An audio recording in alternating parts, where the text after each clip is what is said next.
오늘은 종료 주일이고 이제 내일부터 고난 주간이 시작이 됩니다.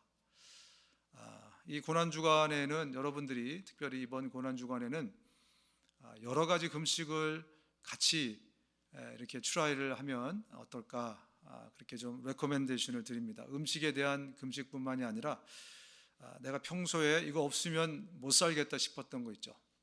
드라마, 영화, 아니면 이 핸드폰 가지고 뭐 하는 거, 뭐 게임, 여러 가지.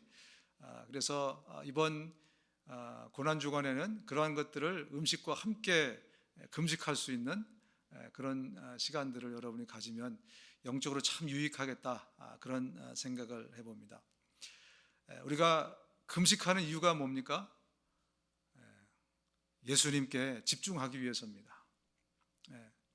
우리가 좋아하는 예수님, 우리가 사랑하는 그 예수님께 특별히 이번 우리를 위해서 고통받으시고 고난받으신 그 기간 동안 우리가 함께 그 고통의 고난에 동참하면서 내가 좋아하는 예수님을 깊이 좀 묵상할 수 있는 그런 시간이 좀 됐으면 좋겠습니다. 설교가 끝나고 난 예수가 좋다오, 우리가 그 찬양을 하면서 좀 고백을 드리려고 그래요. 왜 예수가 좋은가? 세상의 그 어떤 것보다 정말 예수가 좋은가? 이것들을 우리가 좀 확인하면서, 특별히 오늘 말씀을 통해서 그러한 부분들을 우리가 좀 확인하고 무엇 때문에 예수가 좋은지, 그리고 이 설교가 끝난 다음에 우리가 온 마음으로 정말 난 예수가 좋다 함께 고백할 수 있는 그런 시간을 좀 가져보려고 합니다. 예수 안에 무엇이 있길래 그토록 우리는 예수님을 좋아하고 예수님을 사랑하는가? 우리가 오늘 본문을 통해서 좀 몇 가지를 보려고 합니다. 본문으로 돌아가서 사도행전 10장 24절부터 26절입니다.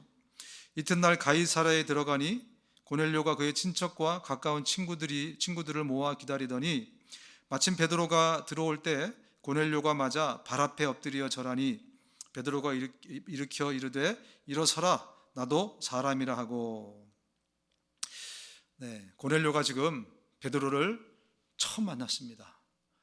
처음 베드로를 만나자마자 했던 행동이 굉장히 파격적인 행동입니다. 베드로를 만나자마자 쉽게 말하면 버선발로 달려가서 베드로 앞에 납작 엎드려서 절을 합니다. 이것은 굉장히 이례적이고 파격적인 그러한 행동입니다. 베드로가 왔을 때 정말 귀한 손님이라도 가서 손을 꼭 잡아주거나 아니면 허그를 하거나 이렇게만 했어도 당시의 지배국 로마의 군대 장관의 한 사람이지 않습니까? 그리고 베드로는 식민지 백성 중에 한 사람이에요. 그렇게만 했어도 굉장한 환대를 베드로가 느꼈을 것입니다. 그런데 너무나 파격적으로 베드로를 보자마자 달려가서 마치 하나님께 하듯이 엎드려서 베드로에게 절을 하는 것입니다. 이 고넬료는 철저한 계급 사회를 살아가고 있는 사람이에요. 누구에게나 함부로 복종하거나 함부로 절하지 않습니다. 그게 군인들의 특징이지 않습니까? 더군다나 당시에 이 로마 시대의 신은, 하나님은 누구였습니까? 황제 가이사였습니다. 이 절을 하는 행위는 황제에게만, 하나님께만 하는 행위인데, 근데 이 고넬료가 베드로를 보자마자 나가서 하나님께 드리는 그 절을 베드로에게 하는 것입니다. 왜 고넬료는 베드로에게 이런 파격적인 행동을 했을까? 왜냐하면 고넬료는 이 가이사보다 하나님을 경외했던 사람입니다. 가이사를 하나님으로 모신 사람이 아니라 이제 하나님을 하나님으로 모시고 사는 사람이었기 때문에 하나님의 메시지를 들고 온 전령이었던 바로 그 베드로에게 하나님께 똑같이 경외하고 존귀히 대하듯이 베드로를 존귀히 대하게 된 것입니다. 베드로가 굉장히 당황합니다.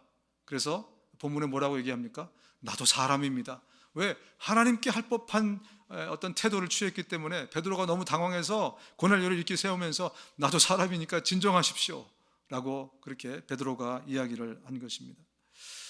여러분, 오늘 이 베드로가 고넬료의 절을 받게 된 것은 베드로 자신과는 아무 상관없습니다. 베드로 자신의 신분이나 능력이나 어떤 베드로가 가진 그 어떤 것 때문에 절을 받은 것이 아니고 존귀히 여김을 받은 것이 아닙니다. 순전히 베드로가 가지고 온 예수 그리스도의 그 복음 때문에 그도 존귀함을 입었어요. 베드로 자신이 무엇을 해서가 아니고 무엇을 소유하고 가져서가 아니라 어떤 위치에 있어서가 아니라 단지 존귀하신 분의 그 메시지, 예수 그리스도의 복음을 소유하고 있다는 그 이유 하나만으로 베드로도 존귀히 여김을 받았습니다.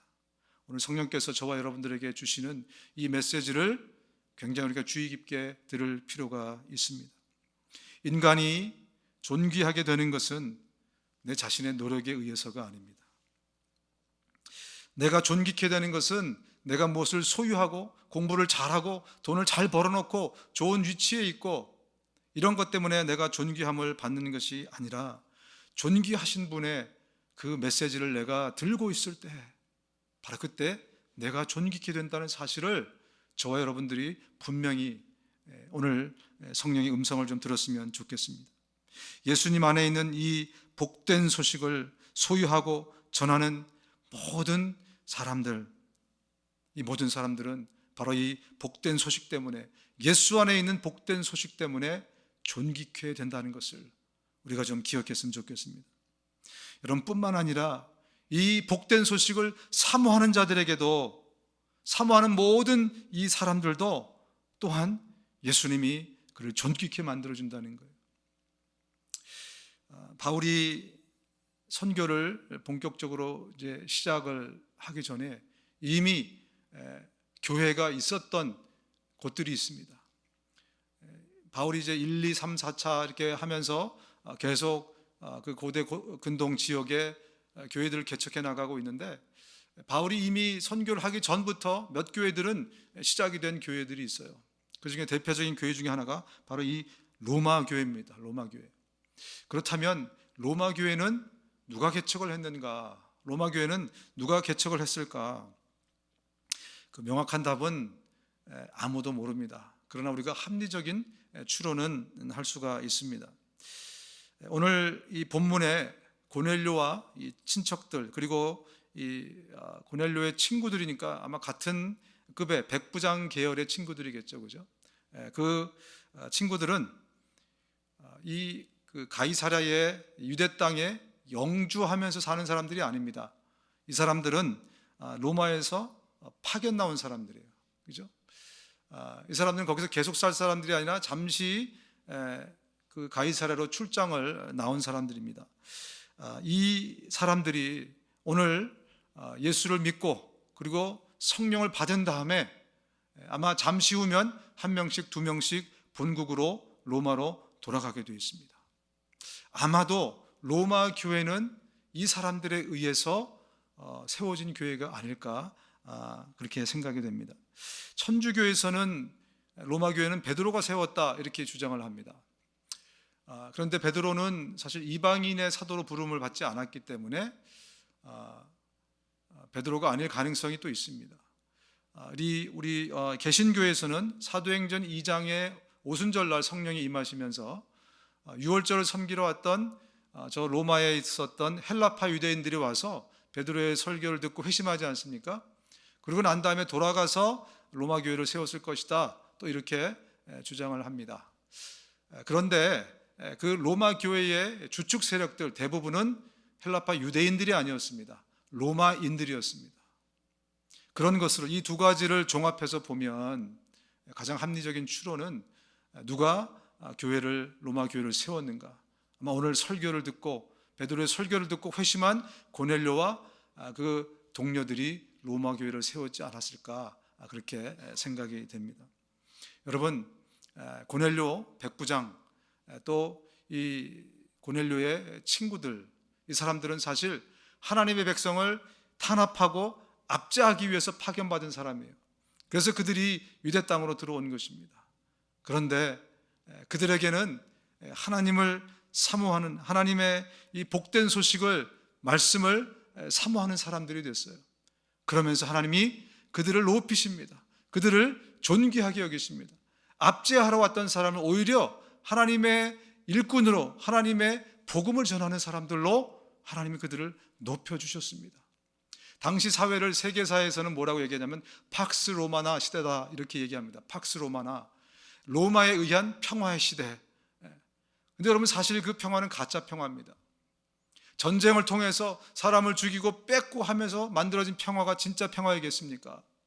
가짜 평화의 바로 그 본산지인 로마의 한가운데 이제 하나님을 사랑하고 하나님을 사모하고 또 정말 그의 말씀을, 복음을 사모하던 그들을 거기에 보내서 그 심장의 한가운데 십자가를 꽂게 하신 것입니다. 그래서 이제는 팍스 로마나가 아니라 팍스 그리스도, 팍스 크리스투스, 예수 그리스도로 인한 참된 평화를 만드시는, 이 정말 하나님을 사모하고 주의 말씀을 사모하는 그 사람들을 하나님이 존귀케 하는, 그래서 들어 쓰시는 놀라운 일을 우리가 오늘 본문을 통해서 발견을 하게 됩니다.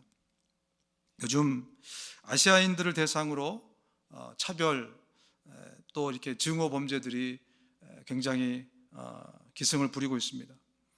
침을 뱉는 사람도 있고 또 뭐 지나가다가 막 욕을 하는 사람도 있고 심지어 뭐 폭행을 하거나 또 총을 난사하는 그런 사례까지 지금 발생하고 있습니다. 이 범행을 저지른 사람들을 붙잡아 가지고 왜 그 사람들이 이런 범행을 했는가, 그 사람들을 보면 대부분이요 굉장히 분노에 차 있다고 합니다. 뭔가 모를 그 분노에 차 있어서 그 분노가 자기보다 더 약한 대상에게 폭발을 하는 거죠. 왜 이 사람들은 분노에 차게 되었을까? 이 사람들은 자신이 존귀 여김을 받지 못해서 그래요. 내가 존귀 여김을 받아야 마땅한데 사람은요, 내가 존귀 여김을 받지 못하면 이 안에 이 위축이 되고 또 분노가 생겨나고, 그러면서 어떤 사람은 자살까지 하는 그런 일들이 발생을 하게 됩니다.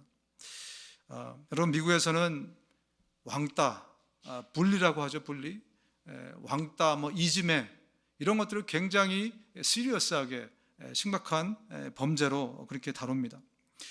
요즘 한국에서 잘 나가는 그 탑 스포츠 스타들, 또 연예인들, 이 사람들이 학교 폭력, 왕따, 분리, 이런 것 때문에 지금 바닥으로 추락하는 것들을 우리가 보고 있지 않습니까? 인간은 누구나 존귀 여김을 받을 자격이 있습니다. 그리고 인간은 누구나 존귀 여김을 받아야 행복합니다. 그렇지 않습니까? 누가 나 무시하고 멸시하고 그러면 이 안에서 정말 분노가 올라올 수밖에 없어요. 그래서 우리는 정말 그동안 존귀 여김을 받으려고 부단히 노력하면서 살았습니다. 저도 개인적으로 누가 나 멸시하고 무시하고 이럴까봐 무시당하지 않기 위해서, 멸시당하지 않기 위해서 정말 부단히 노력하면서 살았습니다. 여러분도 얼마나 정말 애쓰면서 살았습니까? 제가 아는 분 한 분은 어릴 때 키가 좀 작고 몸집이 되게 왜소해서 남들이 자기를 멸시하고 무시하는 거를 당하지 않기 위해서 어떻게 했냐면 안티프라민, 여러분 기억하세요? 안티프라민 그 파스 같은 거 있잖아요. 그거를 얼굴에다가 맨날 잔뜩 바르고 다녔대요. 왜 안티프라민을 발랐냐? 이 냄새가 되게 독하잖아요. 그리고 그 어린 나이에 생각하기를 얼굴이 그냥 반질반질하고 막 독한 냄새가 나면 그런 사람들이 자기를 무시하지 못할 거라고 생각을 했대요. 그게 얼마나 따가웠겠어요. 근데 무시당하지 않으려고 남한테 존귀 여김을 받기 위해서 그렇게 했다는 것입니다. 여러분, 나를 누군가가 무시했을 때 얼마나 분노하셨습니까? 누가 나를 함부로 취급했을 때 얼마나 여러분 화가 나셨습니까? 그래서 우리는 남들이 나를 존귀 여기게 하기 위해서 지위와 신분과 능력, 이런 것들을 갖추면 남들도 나를 무시하지 못할 것이다, 나를 높여줄 것이다, 이런 생각을 가지고 열심히 그것을 얻기 위해서 공부하고 애쓰고 노력하면서 그렇게 살았습니다. 그런데 여러분, 정말로 그런 것들이 나를 존귀하게 만들어 주었습니까? 내가 노력해서 얻은 지위와 신분과 어떤 능력과 이런 것들이 정말 나를 존귀하게 만들어 줬습니까? 그렇다고 한들 여러분, 우리 인간이 만드는 존귀와 능력과 이 모든 것들은 그냥 얻어지는 것이 아니에요. 내가 남을 짓밟을 때 생겨날 수 있는 겁니다. 남이 갖는 것을 내가 뺏을 때 내 안에 생겨나는 것들이 대부분이에요. 이것들은 결코 우리를 존귀 만들지 못합니다. 우리를 존귀케 하는 것은, 그 해답은 예수 그리스도 안에 있습니다. 예수 그리스도만이 우리를 존귀하게 만들어 주실 수가 있어요. 그분이 하나님이시기 때문에 그렇습니다. 하나님이신 그분이 나를 존귀하게 하기 위해서 그분이 나 대신 낮아지셨어요.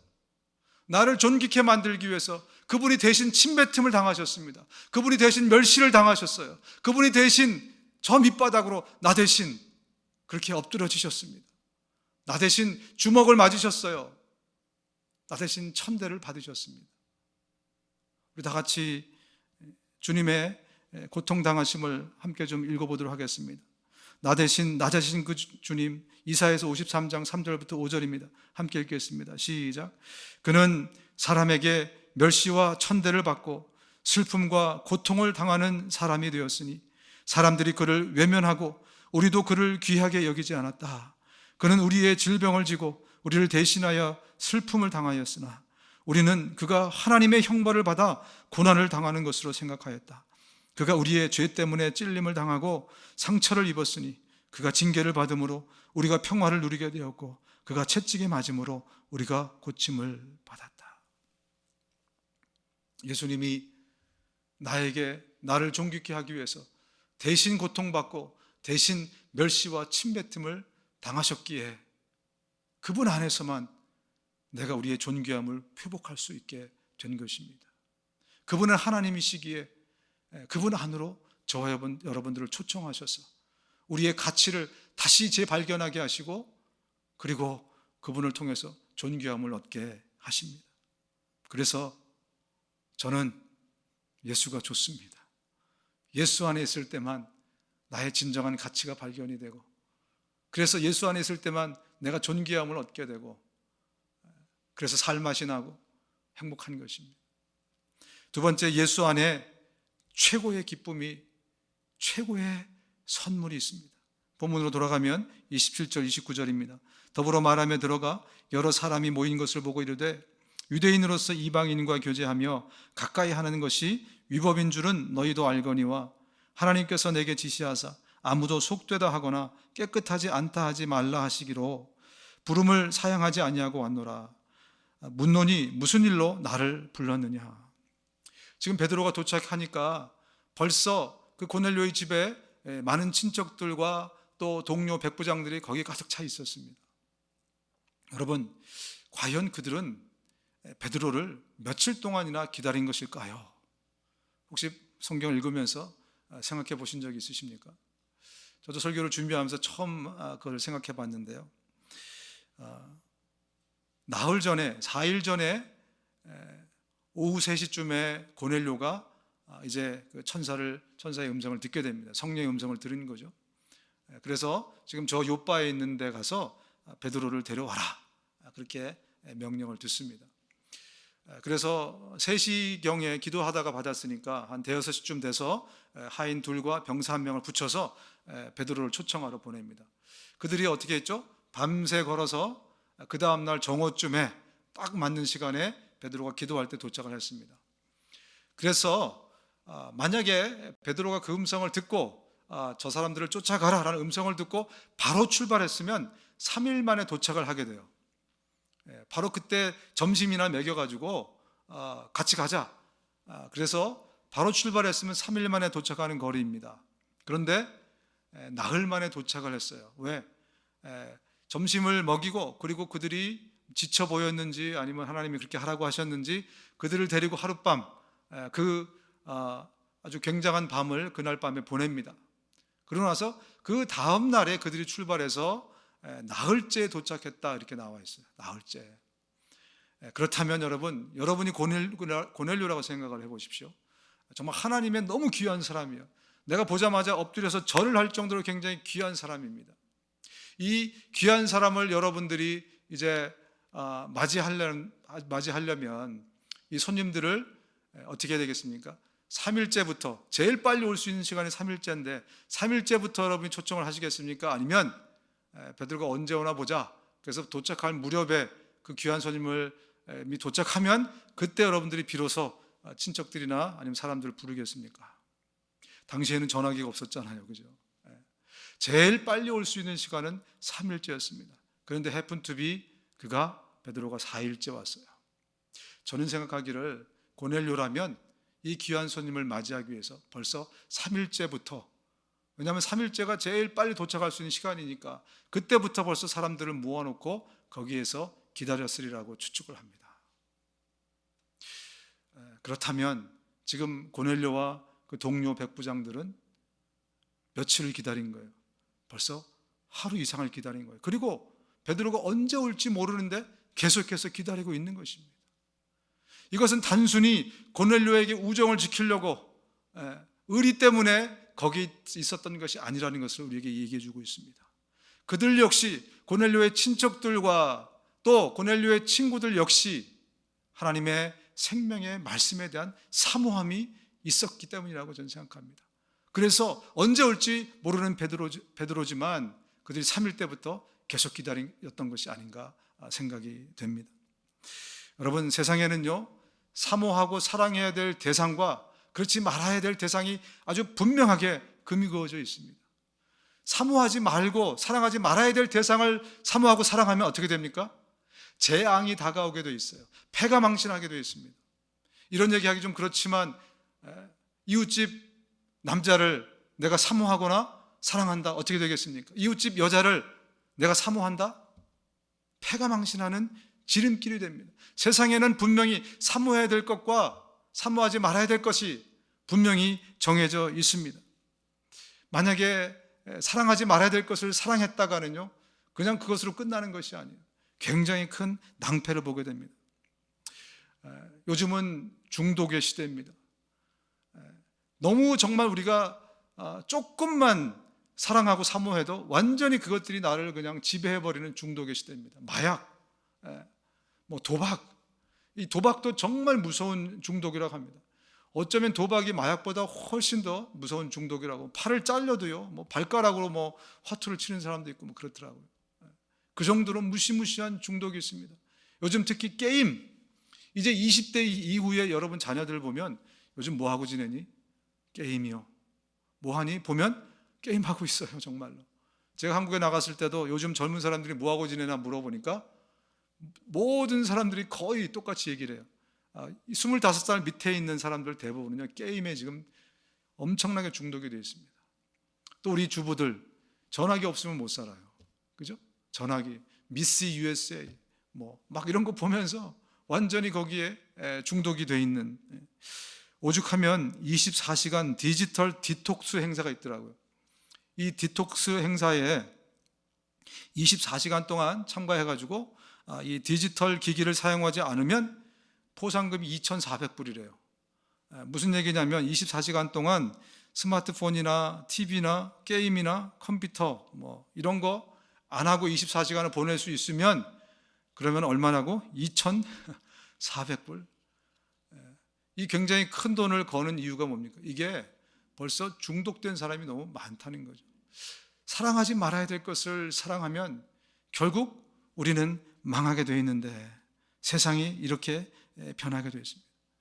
사모하지 말아야 될 것을 사모하면 나도 죽고 내 주변에 또 남도 죽이게 되는 것입니다. 그런데 문제는 뭐냐면 내가 반드시 사랑하고 사모해야 될 대상을 사모하지 않고 사랑하지 않아도 이게 나도 죽이고 남도 죽일 수 있다는 거예요. 내 자녀들, 내 아내, 내 남편 반드시 사랑해야 되는데, 사모해야 되는데 그렇지 않으면 어떻습니까? 나도 죽고 그들도 죽는 거예요. 여러분, 이렇듯이 우리가 반드시 사모하고 사랑해야 될 대상도 사랑하고 사모하지 않으면 이것들이 우리를 망하게 한다는 것입니다.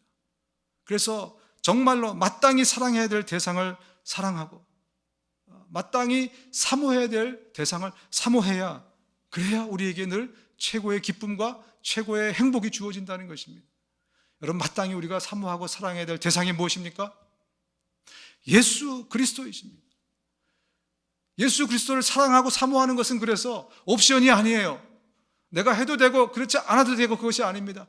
내 가정을 내가 사랑해도 되고 사랑하지 않아도 되고 그런 이런 것이 없는 것처럼 예수 그리스도를 사랑하는 것은 우리 그리스도인들에게 마땅한 것입니다. 아니, 모든 인간들에게 마땅한 것은 바로 예수 그리스도, 그분을 사모하고 사랑해야, 그래야 우리에게 행복이, 그래야 우리에게 기쁨이 주어지는 것입니다. 오늘 이 본문을 보면 고넬료는 하나님 앞에 무언가를 간절히 지금 기도했다고 그럽니다. 이 천사가 이렇게 얘기하죠. 오늘 본문의 30절 32절입니다. 고넬료가 이르되 내가 나올 전에 이맘때까지 내 집에서 제 구시 기도를 하고 있는데 갑자기 한 사람이 빛난 옷을 입고 내 앞에 서서 말하되 고넬료야, 하나님이 네 기도를 들으시고 네 구제를 기억하였으니 사람을 요빠에 보내서 베드로 하는 그 시몬을 초청해라, 이렇게 얘기합니다. 여기 원문을 보면 하나님께서 너의 기도를 에이스 아쿠오, 아주 주의 깊게 들으시고 그리고 네 행위들, 너의 삶의 예배도 받으셨으니까 지금 네가 요빠로 사람을 보내서 베드로를 초청하라, 이렇게 얘기를 한 겁니다. 지금 고넬료는 무언가를 계속해서 간절히 기도하고 있었는데 이제 그 기도를 하나님이 들으셨다는 거예요. 그러니까 그 해답을 누굴 통해서 주겠다? 저 요빠에 있는 베드로를 통해서 주겠으니까 베드로 불러와. 지금 이렇게 천사가 얘기한 거 아니겠습니까? 고넬료가 무슨 기도를 했을까요, 여러분? 고넬료는 지금 뭘 그렇게 간절히 기도를 했을까? 여러분들이 아마 고넬료가 돼서 한번 생각을 해보십시오. 고넬료는 우리가 알기로 경건하게 산 사람입니다. 그죠? 경건하게 살았고 늘 선행을 하는 것을 즐기며 살았습니다. 그래서 많은 사람들한테 칭송받았던 그런 사람이에요. 그 고넬료가 돈을 달라고 기도를 했을까요? 지금은 100부장인데 1000부장이 되게 해달라고 그가 기도를 했을 것인가? 아니면 어떤 명예, 건강, 우리가 흔히 하는 그런 걸 가지고 고넬료가 기도를 했을까? 아니라면 고넬료는 무슨 기도를 그렇게 성실하게 했을까? 11장에 보면 천사의 말에 그 해답이 들어있습니다. 11장 13절 14절입니다. 그 천사가 그의 집에 와서 서더니 그에게 말하기를 요빠로 사람을 보내어 베드로라고도 하는 시몬을 불러오너라.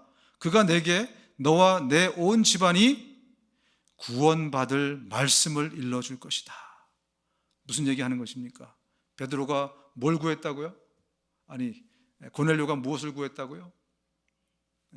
그렇습니다. 구원받을 말씀을 그가 계속 구했던 거예요. 그가 아마 영생을 구하고 하나님의 정말 본질적인 생명을 구했던 것 같습니다. 어떻게, 왜 그가 그 기도를 하기 시작했는지 우리는 모릅니다. 그가 어떻게, 왜 이방인이 하나님을 섬기게 됐는지 우리가 그것도 모르지만 그가 왜 어떻게 이 본질적인 기도를 하게 되었는지 그거 역시 우리는 모릅니다. 그러나 오늘 천사에 의하면 너 열심히 그렇게 기도하는데 하나님이 들으시고 응답 줄 거니까, 베드로를 통해서 응답 줄 거니까 베드로 불러와. 그러면서 말하기를 베드로가 네가 기도하던 그 구원의 말씀을 너에게 해줄 거야 라고 이야기를 해준 것입니다. 고넬료는 날마다 구원 줄 이 생명의 말씀을 계속해서 사모하면서 사랑하면서 기도했던 것입니다. 그래서 그가 살게 된 것입니다. 그뿐만 아니라 다른 사람들 역시 그를 통해서 살게 된 것입니다.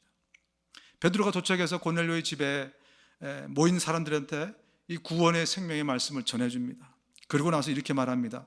오늘 본문의 이제 끝에 부분에 이 예수를 두고 모든 예언자가 증언하기를 그를 믿는 사람은 누구든지 그의 이름으로 죄사함을 받는다고 하였습니다. 베드로가 이런 말을 하고 있을 때 그 말을 듣는 모든 사람에게 성령이 내리셨다. 죄인이 벌을 받아야 되는데 그것을 탕감받았습니다. 얼마나 기쁘겠습니까? 얼마나 기쁘겠어요. 그리고 또한 성령까지 선물을 받았어요. 이것은 인생 최고의 날입니다. 그의 인생의 최고의 날입니다. 여러분, 이 날을 기억하십니까? 저는 이 날을 기억합니다. 저는 내 인생의 최고의 날을 기억합니다. 제가 비록 어렸었지만 제가 그때 예수 그리스도를 정말 영접하고 성령이 제게 임하면서 그때 누렸던 그 기쁨과 감격을 아직도 기억합니다. 그리고 저의 인생이 완전히 뒤집어졌고 완전히 바뀌었고, 그리고 그 기쁨과 그 행복 속에 계속 살아갔습니다. 근데 살다 보면 여지없이 그 기쁨이 사라질 때가 있어요. 그 기쁨 대신에 막 고난이 다가오고 막 괴롭고 힘들고 어렵고 막 죽고 싶고 이런 일들이. 그래서 제가 그때마다 확인하는 게 뭔지 아십니까? 내 중심이 예수 그리스도 안에 있는가 없는가. 저는 늘 이것을 확인합니다. 그러면 여지없이 예수님 밖에서 헤매고 있어요. 저 세상의 한가운데서 헤매고 있습니다. 주님이 뭐라고 말씀하십니까? 골로새 2장 6절입니다. 그러므로 여러분이 그리스도 예수를 주님으로 받아들였으니 그분 안에서 살아가십시오. 어디서 살아가라고요? 그분 안에서. 이제 우리에게 최고의 기쁨과 선물을 주님이 주셨는데 그것을 마음껏 누가 누릴 수 있느냐? 그분 안에 살아가는 사람이 그것을 누릴 수 있다는 거예요. 그런데 우리가 세상에 눈이 돌아갑니다. 세상 밖으로 눈이 돌아가고 죄의 유혹에 빠져버립니다. 그러면 여지없이 괴로움이, 고난이, 고통이 우리를 짓누르기 시작하는 거예요. 그래서 저는 제 중심을 또 확인합니다. 여지없이 밖에 있을 때 다시 예수 그리스도 안으로 돌아오면 다시 그 기쁨과 그 평안을 누리게 되는 것입니다. 여러분, 이번 주에 왜 괴로우셨습니까?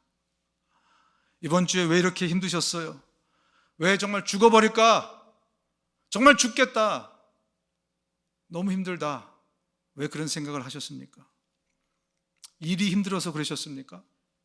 여러분, 자녀나 남편이나 아내가 아니면 누군가가, 형제가 속을 썩여서 그렇습니까? 아닙니다, 여러분. 여러분이 예수 밖에 있어서 그렇습니다.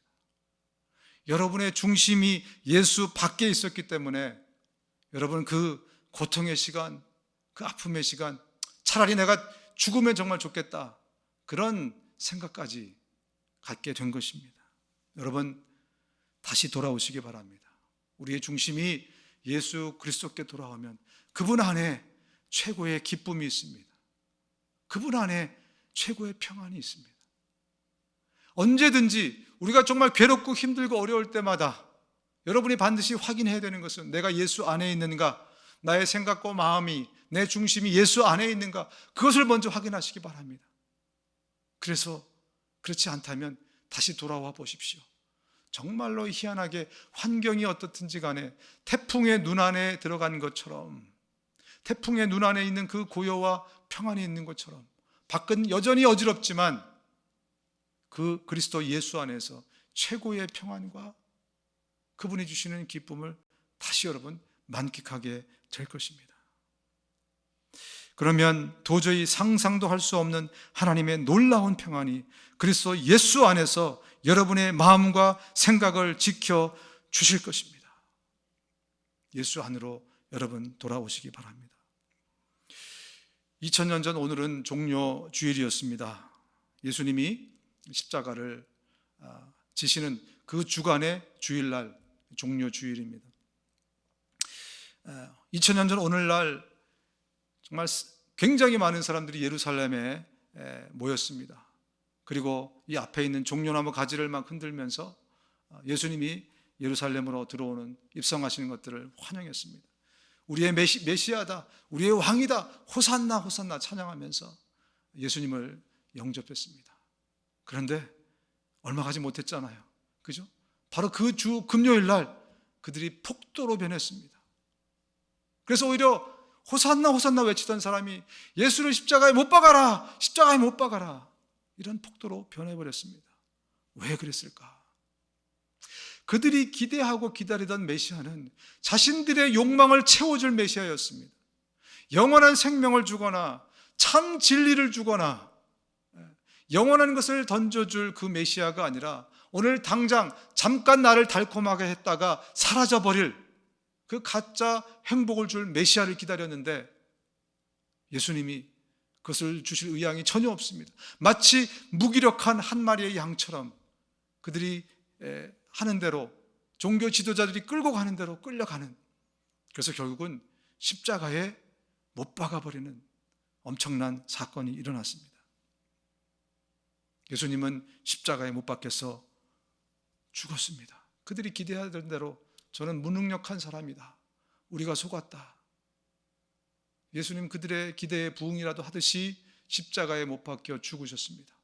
그런데 예수님은 3일 만에 부활하셨습니다. 예수님이 부활하셨습니다. 그리고 예수님은 그 폭도들을 향해서도 이렇게 말씀하십니다. 유대인이나 헬란이나 차별이 없음이라 한 분이신 주께서 모든 사람의 주가 되사 그를 부르는 모든 사람에게 부요하시도다. 누구든지 주의 이름을 부르는 자는 구원을 얻으리라. 누구든지 주의 이름을 부르는 자에게 주님이 은혜를 베푸시겠다라고 그렇게 말씀하셨습니다. 여러분, 오늘 본문의 이 이방인들, 고넬료와 백부장 친구들처럼 세상에는 정말 진리를, 아직 진리가 뭔지를 모르지만 나는 진리가 있다면 진리를 믿고 싶다, 나는 내 안에 나도 모르는 이 갈증과 갈급함이 있는데 정말 참 생명이 있다면 그것을 정말 소유하고 얻고 싶다, 이런 구도자들이 굉장히 많이 있습니다.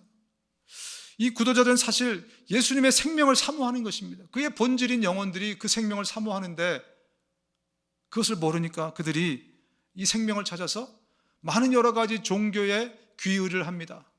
그래서 누구는 불교 신자가 되기도 하고, 누구는 도를 아십니까? 그러면서 또 그런 종교에 들어가기도 하고, 이 모든 사람들을 볼 때 너무나 안타깝습니다. 너무나 안타까워요. 성경을 보면 로마서 10장에 그런즉 그들이 믿지 아니하는 일을 어찌 부르리요, 듣지도 못한 일을 어찌 믿으리요, 전파하는 자가 없이 어찌 들으리요, 보내심을 받지 아니하였으면 어찌 전파하리요, 기록된 바 아름답도다 좋은 소식을 전하는 자들의 발이여 함과 같으니라. 그들이 만약에 들었다면 그 생명이, 당신이 찾는 진리가 바로 여기 예수 그리스도입니다 라는 그 복음을 들었다면 그들이 예수님 안으로 들어올 수 있지도 않았을까 생각해 봅니다. 우리 교우들 가운데서도 제가 누군지 지금 잊어먹었는데 예전에 대화를 하다가 그런 얘기를 들었습니다. 본인은 정말 예수를 믿고 싶은 마음이 있었대요. 누군가가 자기에게 복음을 전해주면 예수를 믿고 싶은 마음이 있었대요. 근데 미국 오기 전까지 그렇게 주변에 교회도 많고 사람도 많은데 자기에게 단 한 사람도 복음을 전해준 사람이 없었다는 거예요. 너무나 안타깝지 않습니까? 오늘 고넬료와 같은 사람들이 있어요. 정말 뭔가 진리를 찾는, 정말 참 생명을 갈구하는 그런 사람들이 있는데 우리는 교회 갑시다 이런 얘기를 자주 하고 자주 들었어요. 더군다나 요즘 시대에 교회의 이미지가 너무 바닥에 떨어졌습니다. 이제는 정말로 우리가 복음을 전해줄 때입니다.